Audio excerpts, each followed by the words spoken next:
아까 제가 파일로 드린 거 있잖아요. 예, 한번 보시겠어요?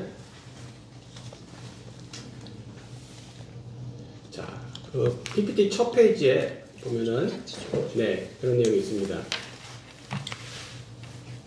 소그룹 성경 공부의 중요성과 의미 하면서 선교는 소그룹 성경 공부를 통해서 실제로 진행된다. 그죠? 우리가 뭐 국내에서 모임을 개척하든 해외에 나가서 선교를 하면서 개척하든 간에 어떤 선교를 어떻게 해요? 모임 개척을 뭘로 어떻게 해요? 했을 때 그 실체가 뭐냐 했을 때 소그룹 성경 공부예요. 특히나 BBB는 우리가 모임을 개척한다.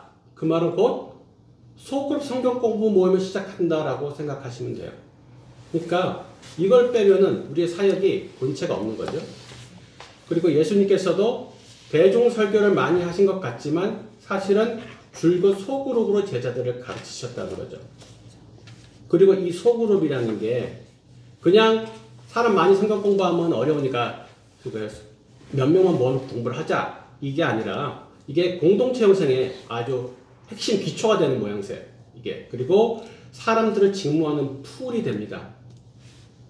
그리고 소그룹 성경 공부는 그래서 성경만 공부하는 시간이 아니라는 거죠. 그래서 사역의 기초이자 핵심 모델이 되고 혼자 공부할 때보다는 안전하고 지속하기 용이하다.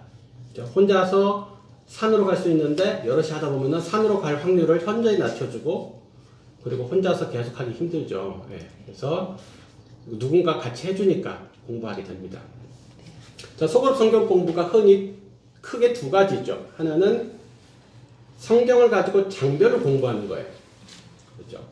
그러면 우리가 흔히 하는 뭐 귀납법 성경 공부 이런 게 거기에 해당되는데 성경을 자세히 볼 수 있고 원문에 근거해서 공부하니까 좋은 점이 있습니다. 근데 이 인도자의 영향치가 요구치가 굉장히 높아요. 그리고 소그룹 구성원도 성경에 대한 전반적인 좀 지식이 있을 때 조금 더 적합하죠. 그러니까 지식이 전혀 없으면 못한다는 아니에요. 할 수는 있어요. 그런데 어느 정도 성경에 대한 전반적 지식이 있으면 조금 더 하기가 용이한 편이죠. 그리고 이제 두 번째가 오늘 우리가 하는 오학신, 뭐 팔기침, CC의 10스텝 이런 시리즈. 그러니까 교재를 가지고 주제별로 공부를 하는 거예요. 이거는 이제 단시간에 신앙적 기초하고 그런 기본 신학적 체계를 가질 수 있기 때문에 유리하죠. 초심자가 와서 성경 전체를 66권을 다 읽고 자기 혼자서 그것을 깨닫기에는 너무 어려운 거예요. 근데 이미 누군가가 성숙한 분이 딱 골라가지고 핵심을 정리해서 이렇게 딱 주면 그걸 보고 전체 구조를 갖다가 빠른 시간 내에 잡을 수가 있는 거죠. 그리고 인도자와 소그룹 구성원이 둘 다 서로 비교적 쉽게 접근이 가능해서 용이합니다. 근데 이것은 이제 저자의 주관이 반영된다는 거예요. 예. 성령께서 분명히 관여하셨겠지만 누군가가 만든 거죠. 그죠? 그 내비게이터 출판사에 이 내비게이터 했던 리더들이 만든 거란 말이에요. 그럼 그분들이 가지고 있는 신학적 혹은 사역적 개념들이 여기에 반영이 되는 거죠. 그래서 이게 단점일 수도 있지만 반대로 유명 단체 검증된 자료를 사용하면 비교적 안전하고 굉장히 효과적인 공부를 할 수 있다는 거예요. 자, 이 두 가지 공부가 다 필요해요. 그러나 일반적으로 초신자가 오면은 주제별 성경 공부부터 먼저 하는 것이 성경을 이제 통독을 하라고 하면서 먼저 주제별 성경 공부를 해 나가면 나중에 그 뒤에 이제 귀납법이라든가 장별 공부를 할 때 훨씬 더 쉽게 가겠죠. 그래서 이 두 가지는 반드시 같이 해야 된다. 자, 그 다음 페이지에 보면 뭐라고 되어 있습니까? 소그룹 성경 공부를 위한 기본 전제 가운데 인도자에 대한 준비를 우리가 항상 강조를 하는데 근데 참석자들이 준비를 안 해온다. 그러면 어떻게 된다고 적혀 있나요? 우리 영경자매님 한번 읽어주시겠어요? 서로의 무지함만 나누는 시간 낭비. 네. 미리 준비해온 사람은 새로운 것을 배우지 못하고 의욕 상실. 네. 말씀을 통한 깊은 기도와 묵상에 대해 개인적인 기회를 얻지 못함. 예. 죄송해요. 저 준비 못했어요. 어떡해. 그런 소리 하다 끝나는 거예요. 그냥. 그렇게 되면 결국 순장은 또 준비를 해왔으니까 한숨을 쉬면서 예, 제가 알려드릴게요. 그러나 본인들이 준비를 해와서 얻는 것과는 다른 효과가 나타납니다. 상해에서 저희 주일날 설교를 갖다가 바로 듣지 않아요. 반드시 그날 본문을 먼저 자기들끼리 소그룹으로 30분에서 40분쯤 먼저 나눠요. 주기되든 밤이든 나눠요. 그리고 나서 제가 하는 설교를 들어요. 그럼 자기가 한번 머릿속에서 한번 스캔을 하고 소화를 시킬 거잖아요. 그러니까 들을 때 내가 궁금했던 거, 난 궁금했었는데 저런 뜻이었구나. 그런데 그게 없으면요, 그냥 쑥 지나갑니다. 그래서 준비를 안 해온 사람들, 그 준비가 잘 됐든 못 되었든 내가 준비를 하고 답을 쓰고 생각을 해왔다는 것은 여기서 새로운 답을, 다른 얘기를 들을 때 그것을 내가 소화시키고 반응할 수 있도록 도와주는 거예요. 그러니까 예습을 꼭 하도록 격려해야 되는데, 예습 잘해오는 사람들은 많지 않죠. 이게 동서고금의 동일한 문제입니다. 예습만 준비를 잘해와도 거의 충성된 사람이라고 할 수 있죠. 자, 잘못된 소그룹 성경 공부의 예를 갖다가 몇 가지 적어놨는데 우리 진숙자매님 한번 읽어주시겠어요? 어떡하지? 화면이 이렇게 잘못된 거. 어떡하지? 네. 일일이 떠먹여주는 강의, 주입식. 2. 의문점만 나누는 공부.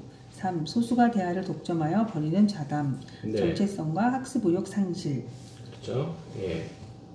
강사가 하나부터 다 10까지 다 가르쳐주는 그것도 안 좋고, 반대로 나누라 그러는데 항상 질문만, 자기 뭐 적용이나 느끼거나 깨달은 걸 나누진 않고 맨날 질문만 하는 사람들이 있어요. 있죠. 예. 그것도 안 되고, 그리고 말 많은 사람이 평소에 말 못한 그 한을 갖다가 성경 공부 시간에 푸는 경우들도 있어요. 예. 그러면 다른 분들이 다음부터 오고 싶지 않아지죠. 예. 그분은 한풀이 하고 스트레스 푼다고 다 갔는데 다른 분들이 안 오셔요. 그 다음에. 그래서 그것을 잘 다뤄야 되는데, 주제별 성경 공부 준비 시에 지침이 있습니다. 자, 첫 번째는 제가 강조하는데 제목의 연관성이에요. 이따가 이제 본격적으로 들어가면서 할 거예요. 이 책 제목 왜 그리스도의 확신일까? 그리스도의 확신이라는 제목을 저자는 뭔 생각을 가지고 지었을까? 이런 거죠. 그리고 그 과목들은 1과는 뭐고 2과는 뭐고 무슨 상관이 있지? 이 책의 표지 제목과 그 안에 소제목들, 성경 구절들은 왜 이걸 갖다 여기다 넣어놓은 거지? 왜 이 순서로? 이런 것들을 봐야 됩니다. 그게 숲과 나무를 같이 보는 거예요. 대부분 성경 공부 이 주제를 할 때 대부분이 그냥 답달기를 해요. 그러니까는 이거 읽고 하는데 1시간에 난 다 나가는데 그렇게 했다는 얘기는 답달기 했다는 거예요. 분명히. 그러니까 성경 구절 단모, 성경 구절 여기 단모, 그리고 네, 아셨죠? 끝. 그러면은 이 교재의 편찬 의도, 여기에서 저자가 우리가 주려고 했던 진리의 논리적 흐름을 전혀 파악하지 못하고 가야 돼요. 그래서 반드시 이 책의 숲이 뭐냐, 전체 그림이 뭐냐, 뼈대를 뭐냐를 갖다가 확인하시고 그 흐름을 쫓으면서 나무들을 보셔야 됩니다. 그리고 그냥 답달게 하지 말고 여기 나온 것처럼 what, why, how 이런 것들을 적용들 하는데, 우리가 이제 인도자들이 또 우리 BBB 모임에 오시는 분들이 대부분 오래 다니셨어요. 교회를 신앙생활을 오래 하셨어요. 그러니까 우리는 아는 것이 많은 것도 있지만 반대로 그냥 이건 원래 그런 거야 라고 이미 정해진 답정너들이 있어요. 그래서 올해 제가 계속 강조하는 게 뭐예요? 과연 그러한가잖아요. 그래서 그 익숙해진 타성을 벗고 굉장히 초신자스럽고 불신자스러운 관점을 가질수록 성경이 신선해집니다. 나 이거 태어나서 처음 보는 거야, 이 문장. 이 구절 나 처음 보는 거야 생각하고 한번 다시 보세요. 왜 이렇게 말을 했지? 나 같으면 이렇게 안 할 텐데. 어떻게 생뚱맞다. 이렇게 안 하면 안 돼요? 저렇게 하면 안 돼요? 이런 생각들을 자꾸 해봐야 돼요. 그래야 그 문장이 그 성경 구절이 주는 깊은 의미들에 우리가 더 접근을 할 수 있다는 거예요. 그리고 여러 가지 번역본들을 참고하고 특별히 좋은 질문들을 많이 만들어 보자. 자, 이거는 일단 우리가 이제 직접 책을 가지고 하면서 할 거고요. 특히 성경 공부 인도할 때 이제 중요한 게 질문이라고 배우셨을 거예요. 그렇죠? 질문을 잘 준비하면은 성경 공부 인도가 성공적이다. 예. 그러면서 나온 그 좋은 질문 몇 가지 특성을 적어놨죠. 자, 명료성. 한 가지만 질문해라. 특히 이건 초신자도 그냥 쉽게 답할 수 있는 거의 표면 관찰만 해도 답을 얻을 수 있는 그런 질문들이에요. 막 대학 논술 문제처럼 복잡하고 막 여러 가지를 고려해야 되는 게 아니라는 거죠. 한 번에 한 가지만 사고하도록 하는 질문이 명료성 있는 질문이라는 건데, 예를 들면 이런 거죠. 계시록 3장 20절 아시죠? 볼지어다 내가 문 밖에서 두드리노니 누구든지 내 음성을 듣고 문을 열면 내가 그에게로 들어가 그로 더불어 먹고 그는 나와 더불어 먹으리라. 그러면 명료성 있는 초신자도 답할 수 있는 질문은 이런 거죠. 예수님께서 지금 뭘 하고 계신가요? 답은 문을 두드리고 계셔요. 그럼 우리가 해야 할 일은 뭐죠? 문을 여는 거예요. 자, 이게 제일 간단한 유형의 질문이에요. 그러니까 초신자는 난 성경 모르는데 난 성경 처음인데, 심지어 불신자도 올 수 있단 말이에요. 구도자들이. 그 사람들도 참여할 수 있게 하는 질문들이에요. 이거는. 실제로 상해에는 우리 모임에 안 믿는 친구들이 굉장히 많이 와요. 아주 많이 와요. 근데 그 사람들을 참여시키는 거는 이런 질문들을 잘 사용해서요. 그 사람들도 내가 대답을 할 수 있네? 나도 생각을 할 수가 있네? 그래서 한번 생각해보자. 이렇게 참여하게 만들어준다는 거죠. 난 이거 모르니까 그냥 너네들이 말해 난 들을게. 이렇게 만들지 말라는 거예요. 뭐가 됐든 참여할 수 있게 만들어주는데, 진짜 아무것도 못하고 입도 잘 못 띄는 사람들에게 쓰는 질문이에요, 이거는. 근데 그래도 성경은 잘 모르지만 입은 좀 뛸 수 있다. 그래도 말하긴 좋아한다. 그런 사람들에게 다음 단계로 쓰는 질문이 연관성 있는 질문이죠. 자, 이거는 지금 나누고 있는 성경 구절에서 해당 주제와 관련해서 답을 찾을 수 있도록 1차원적인 생각을 한번 해보는 거예요. 아까는 표면 관찰이었죠. 근데 1차원적인 생각을 일단 한번 해주는 거예요. 자, 예수님 지금 문을 두드리고 계신다고 했잖아요. 또 왜 두드리실까요? 네. 그리고 문을 열려고 했는데 문이 뭘까요? 우리가 문을 열어야 된다면서요. 문은 뭘까요? 이 정도는 기본 상식이 있으면 생각을 해요. 거의 문이 뭘까요 하면은 99%가 맞춥니다. 마음의 문이요. 근데 왜 문을 두드릴까요? 그러면은 열쇠가 없나요? 아니, 예수님이 전능하신 하나님인데 그냥 본인이 문 따가지고 여시면 안 되나요? 아니면은 문짝 확 띄워버리고 들어오시지?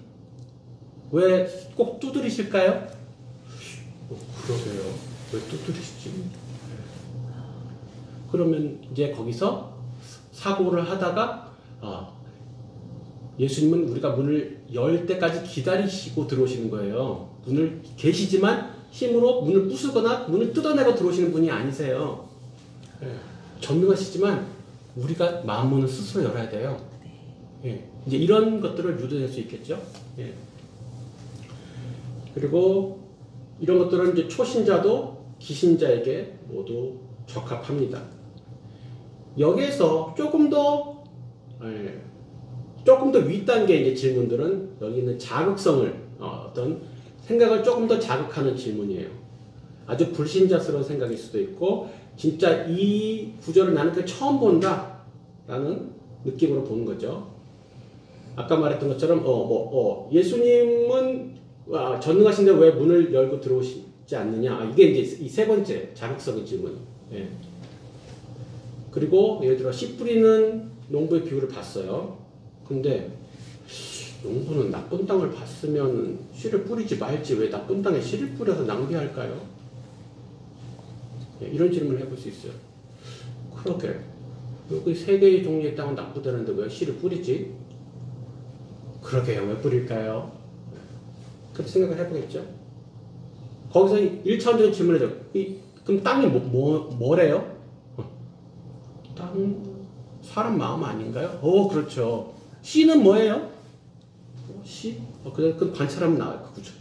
이거는 천국 복음이라 거기 나와 있으니까. 그래서 과연 그럴까? 왜 그럴까? 그렇게 안 하면 안 되나? 나 같으면 보통 사람 같으면 이랬을 것 같은데 왜 이 사람이 이렇게 했지? 왜 예수님이 이렇게 말씀하셨지? 나 스스로에게 이런 질문을 자꾸 많이 던져야 돼요.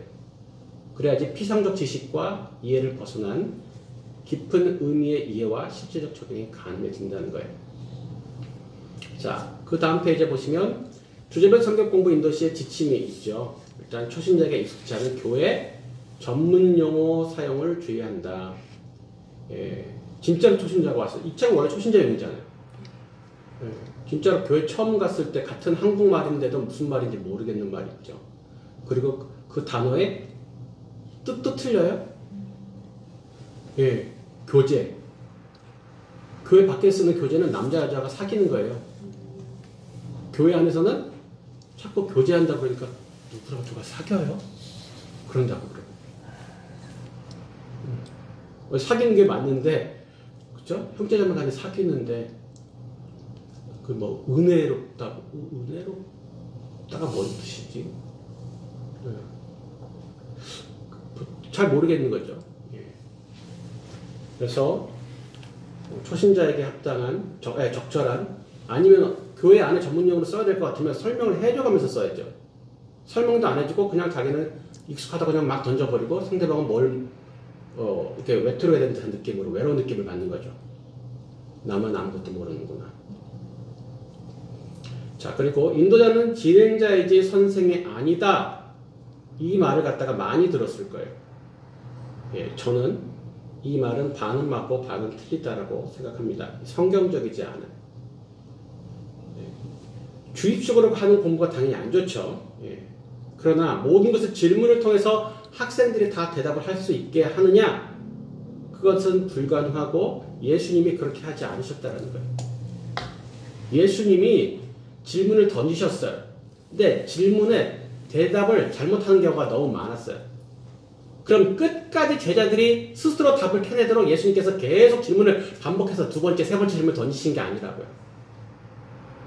제자들이 답이 틀리면은 예수님이 정답을 말씀해 주셨어요. 설명을 해 주셨어요. 그러니까 이 인도자는 진행자이기도 하지만 선생님도 돼야 돼요. 난 진행만 하면 부담 없이 진행만 하면 돼. 사회만 보는 거 돌아가면서 하다가 시키는 하면 되는 거야. 이런 게 아니라고요. 선생도 해야 돼요. 어떤 문제들은 어떤 생각들은 학생들 수준에서 수능 수준에서는 생각해서 낼 수 없는 것도 많아요.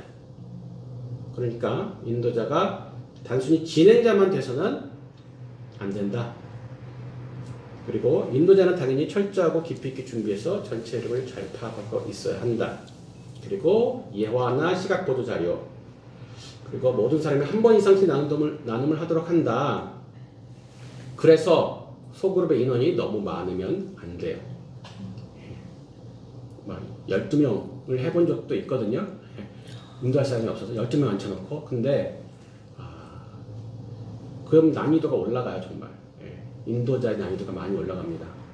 한 명 한 명 다 소외되지 않도록 신경 써야 되거든요. 그리고 질문에 대한 답을 요구할 때 얘는 시켜도 잘 모를 테니까 얘는 잘하니까 얘만 자꾸 시키는 거예요. 그렇게 하면 안 돼요. 잘 모르는 사람도 그 사람이 답할 수 있는 질문을 준비하라고 아까 했잖아요. 그렇게 해서 골고루 참여할 수 있도록 해주고 초신자에게도 쉬운 질문을 준비하라는 거죠. 그 다음에 우리가 잘 못하는 것 중에 하나가 침묵에 대한 공포가 있어요. 질문을 던지고 3초의 침묵을 못 견뎌요, 우리가. 근데 사실 새로운 질문을 던지면 생각해보지 않았던 질문을 받으면 금방 생각이 안 납니다. 아주 그 성경을 잘 아는 사람도 그래서 한 10초 정도 시간을 줘도 괜찮아요, 사실은. 물론 오늘은 이거는 그런 식으로 하지 못해요. 실제 하는 것처럼 막 10초, 20초 기다리면서 하면은 이 녹화가 너무 루즈해져서 그렇게는 안 되는데 실제로는 그렇게 해야 된다는 거죠. 그리고 토이가 산으로 가거나 혼자 사람이 말을 많이 하는 경우에 중간에 자르기도 뭐하고 안 자르기도 뭐하고 막 그렇죠.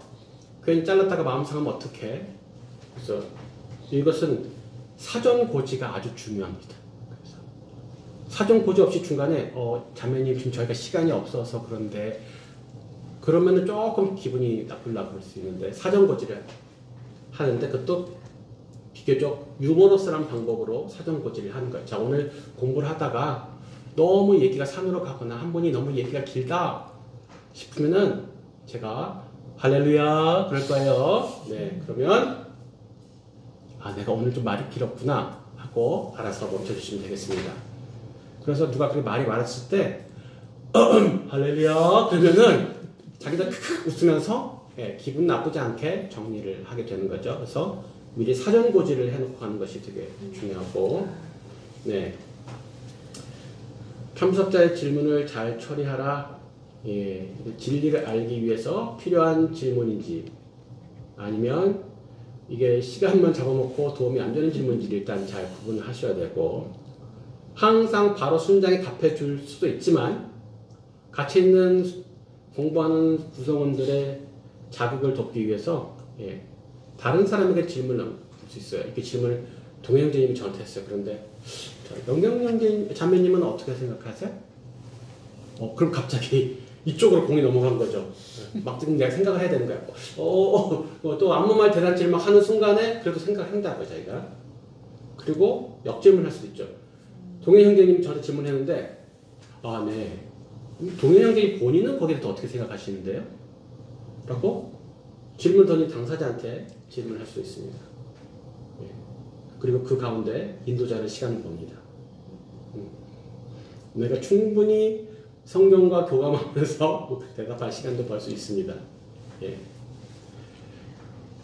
그리고 잘못 대답한 사람은 막 2번, 3번, 4번 정답을 이끌어낼 때까지 내가 끝까지 물고 늘어지리라. 예. 이런 굳은 결단을 할 필요가 없습니다. 그러니 마음상에서 감이 안 나올 수 있습니다. 예. 자, 적용 중심 우리가 자주 얘기하는데 적용의 3P 기억나세요? 지난번에 제가 비전데이 때도 말씀을 드렸는데 적용의 3P, 3가지 P. 네. possible, 가능한 것인가? 그죠? 나 혼자서만 온 인류를 다 사랑하겠다. 네. 일단 말이 안 되는데. 그리고 personal, 개인적인가? 그죠? 개인적인가? 그러니까 우리 그리스도인은 말고 아니 나. 그러니까 practical, 구체적인가? 그렇죠? 앞으로 순종을 잘하겠습니다. 그러니까 뭘 순종하겠냐? practical하지 않죠. 앞으로 제가 형제자매들을 잘 사랑하고 섬기겠습니다. 그러니까 어떻게 섬깁니까? 앞으로 제가 무조건 성경 공부할 때는 꼭 커피를 제가 사가지고 오겠습니다. 앞으로 올해 1년 커피는 제가 책임지겠습니다. 이러면은 possible하고 personal하고 practical한 적용이 되죠. 네. 그런데 이 적용을 할 때 방금 말한 것들은 보통 이제 그 실천적인 행동적인 적용의 기준이에요. 그런데 적용을 오랫동안 성경 공부를 하고 큐티하면서 보니까 모든 구절에서 내가 액션으로 할 수 있는 적용을 뽑아낼 수 있는 건 아니더라 라는 결론에 저는 도달했어요. 여러분도 그런 걸 느끼셨을 거예요. 그래서 그럼 그런 날은 나는 아무런 소득이 없는 건가? 아무런 적용이 없는 건가? 하다가 생각한 것이 또 다른 2가지 적용인데요. 하나는 인지적 적용이에요. 그러니까 이런 거구나. 이렇게 했어야 되는 거구나. 당장 내 환경에서 이 말씀을 그대로 적용할 이 거리는 없는데 내가 이것을 이제 인지했어요. 깨달았어요. 다음에 이런 상황이 발생하면은 나 이렇게 반응해야겠구나. 라는 인지적 적용을 할 수 있죠. 2번째는 기도적인 적용을 할 수가 있어요. 내가 이 일을 위해서 기도해야겠네. 그리고 3번째가 우리가 자주 계속 얘기하는 그런 행동으로서의 적용이겠죠. 그래서 이 적용의 범위를 이렇게 조금 넓혀 놓으면은 우리가 적용해서 조금 덜 부담스럽고 자유롭고 더 풍성해지는다는 것을 좀 저는 개인적으로 느꼈어요. 그러니까 뭐 이건 다른 분들이 얘기한 게 아니고 방금 이건 제가 설정한 3가지 영역의 적용이에요. 그러니까 여러분들 스스로가 과연 그러한지 한번 분석해 보시면 좋을 것 같아요. 맨 마지막에 있죠. 설명할 수 없는 것은 아는 것이 아니다. 나 이거 10번도 더 들었어. 10번 더 들었는데 본인이 설명할 수 있어요? 아니요. 그러면 아는 게 아니에요. 그렇죠? 나 이거 다 알아. 그래서 이거 누구한테 전달해 주셨어요? 아니요. 네, 전달되지 않는 지식은 죽은 지식이에요. 아, 이거 한 번 알려줬는데 내가 지난번에 한 번 알려줬으면 기억할까요? 네. 전혀 기억 못하죠. 그런 어떤 것들은 제가 한 4-5번 얘기했는데도 우리 순원들이 언제 그런 얘기를 했었어요? 그래. 나 이거 언제 지난번에 얘기를 해줬는데 언제요? 처음인데? 2번째 듣는 것도 아니고 5번째 듣는 건데 참 처음 듣는 얘기라고 그런 경우도 많아요. 중요한 것은 반복해야 된다. 반복하지 않는 것은 중요한 게 아니다. 생각해보면 중요한 건 반복해서 얘기하겠어요? 안 하겠어요? 당연히 반복해서 얘기하는데 한 번 가르쳐주고 끝. 훈련을 되는 데서 한 번 했으면 끝. 전혀 기억 안 나죠. BTC1 한 번 받았으면 끝. 2달만 지나도 생각 안 날걸요? 사형리만 생각나는 이유가 뭐예요? 걔는 계속 쓰니까. 나머지는 기억이 안 나요. BTC1을 받은 사람과 안 받은 사람이 동일해. 반복하지 않아서. 거기서 나온 것이 물맷돌 이론이죠. 네. 자, 이런 기본을 바탕으로 깔고 오늘 한번 들어가 보도록 하겠습니다.